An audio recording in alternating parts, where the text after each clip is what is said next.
Bene tata turasuhuza ngeze hano mu birori mpura n'umukozi w'Imana tutaherukanaga nabibwire gatoya. Shalom shalom ni Prophet Eric nkuko bisanzwe ubasuhuza cyane kandi ndabakunda cyane. Yes, urakoze muhanuzi w'Imana.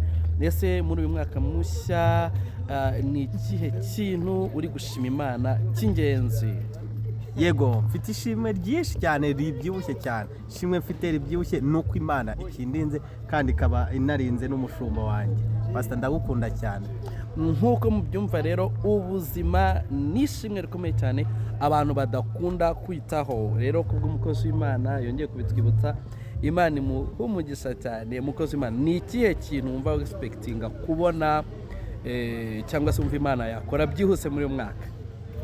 Ndashaka ko Imana inyubakira urugo muri uyu mwaka. Wonderful. Abantu mwese rero mufite icyifuzo cyo kwinjira muri deni zanyu muri uyu mwaka, amasengesho tuyakomeze tuzishimane namwe. Urakoze mukozi w'Imana cyane. Nawe urakoze cyane mushumba ndagukunda cyane. Amen. Abari badukurikiye mwese mukomeze mugubwe neza. Amen.